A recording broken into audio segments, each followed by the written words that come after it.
नमस्कार। दौलत की भूख, ये है कहानी का शीर्षक।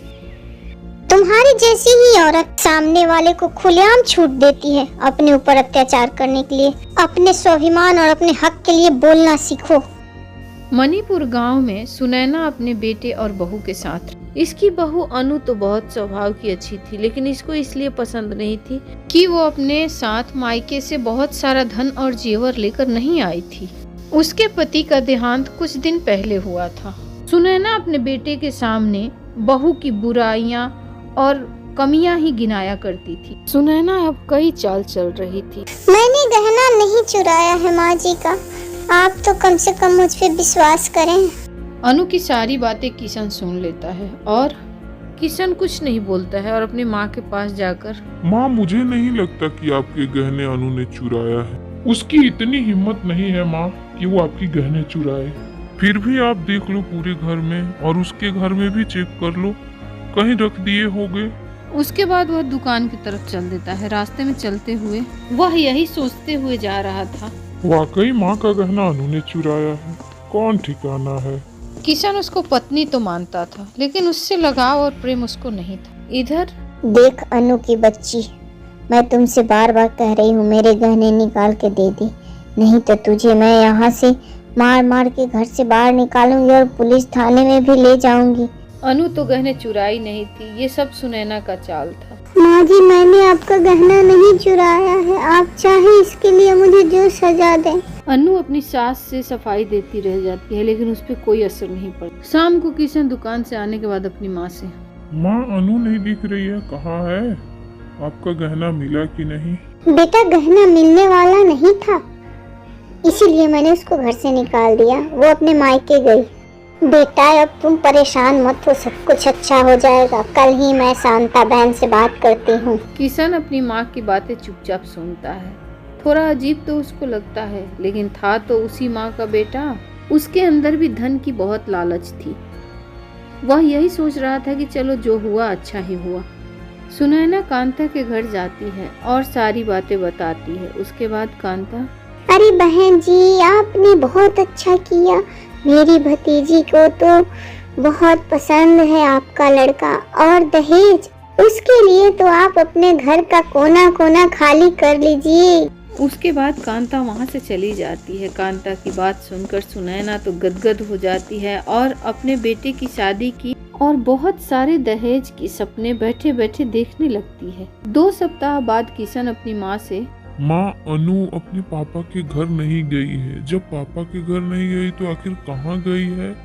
जाने दो, जहाँ जाए, हमसे गई तो कहीं भी जाए, जान छूटी उससे।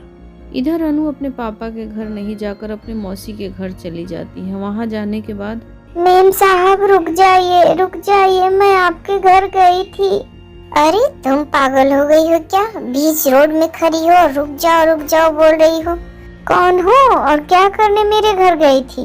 मैम, आपको खाना बनाने वाली चाहिए थी ना, मुझे बताए थे आपके मुनीब जी, तो मैं मिलने गई थी आपके यहाँ।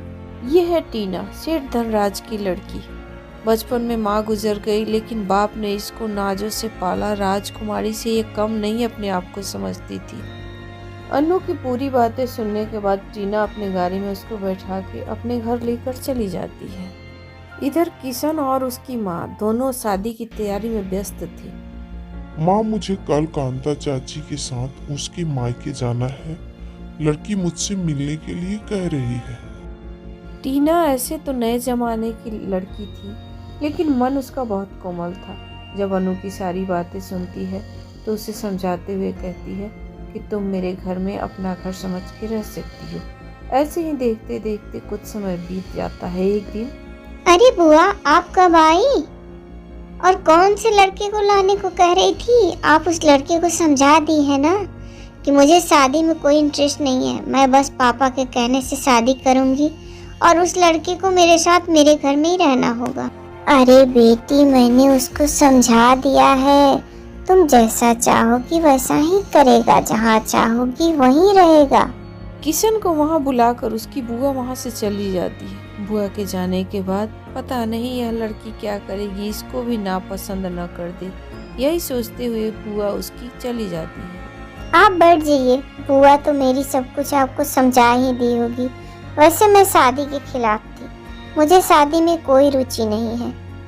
मैं आज़ाद जीना चाहती हूँ और अपने मन से। मैं पापा की ज़बरदस्ती से शादी करने के लिए तैयार हुई हूँ। लड़कियों की जब तक शादी नहीं हुई होती है, सब लड़कियां ऐसे ही कहती हैं। आपकी शादी हो जाएगी, आप बहुत खुश रहेंगी। आप जैसा चाहेंगी वैसा मैं करूँगा। आपको अपने पलकों पे बिठा के रखूँगा। मेरी माँ तो आपको बेटी से बढ़ के प्यार करेगी। आपको माँ की कमी कभी महसूस नहीं होगी। तभी टीना, अरे अनु, कुछ चाय नाश्ता लाओ इनके लिए। अनु तुम यहाँ कैसे? अरे आप अनु को कैसे जानते हैं और इतना घबरा क्यों रहे हैं अनु को देखकर? अनु, क्या तुम इन्हें जानती हो और ये तुम्हें देखकर इतना घबरा क्यों रहे हैं? मेम साहब, यही मेरे पति हैं जिन्होंने मेरा कभी कदर नहीं किया। दौलत के भूख में ये और इनकी माँ मुझे घर से बेघर कर दिए, इस दशा में जब मैं खुद माँ बनने वाली हूँ। इतना सुनते ही टीना, अच्छा तो ये है तुम्हारी असलियत और तुम्हारे माँ की असलियत। तू मुझे पलकों पे बिठा के रखेगा और तेरी माँ मुझे बेटी बनाएगी? बदतमीज कहीं का। तू निकल जा, अभी तुरंत मेरे घर से निकल जा। और हाँ, ये सुनते जा कि मैं तुझे छोड़ूंगी नहीं। अनु मेरे साये में है। तुम दोनों माँ बेटे का वो हश्र करूंगी कि दुनिया में कोई भी औरत पे अत्याचार करना भूल जाएगा, खास करके वो लोग जो औरतों को लाचार और कमजोर समझते हैं। किशन अपनी हारी हुई बाजी और टूटे हुए सपनों को लेकर उसके घर से चला जाता है। टीना गुस्से में न जाने क्या क्या उसको सुनाती रहती है और उसके बाद अनु को भी। और तुम अनु, तुम्हारी जैसी ही औरतें ना अपने आप को कमजोर और लाचार समझकर सामने वाले को खुलेआम छूट देती है अपने ऊपर अत्याचार करने के लिए। अपने स्वाभिमान और अपने हक के लिए बोलना सीखो। उसके बाद टीना अपने पापा से जाकर, पापा, इसी को शादी कहते हैं ना। हमारे समाज में हर माँ बाप अपनी लड़की को तो बहुत प्यार से पालते हैं, लेकिन शादी के बाद उसका यही तकदीर है, उसका यही भाग्य है कहकर उसको छोड़ दिया जाता है और वो वहाँ अपने को लाचार और कमजोर समझकर अपने लिए कभी आवाज नहीं उठाती। अब अनु टीना के घर में अनु की बड़ी बहन की तरह रहने लगती है और अनु के पिताजी और अनु मिलकर उस माँ बेटे को दोनों को सजा दिलाते हैं। वो दोनों 20 साल के लिए जेल चले जाते हैं। दोस्तों, हमें इस कहानी से यही सीख मिलती है कि हो रहे अत्याचार के खिलाफ आवाज़ उठाएं और पैसे से ज़्यादा महत्व इंसान को दें। अगर कहानी पसंद आए तो प्लीज़ हमें सपोर्ट करें। धन्यवाद।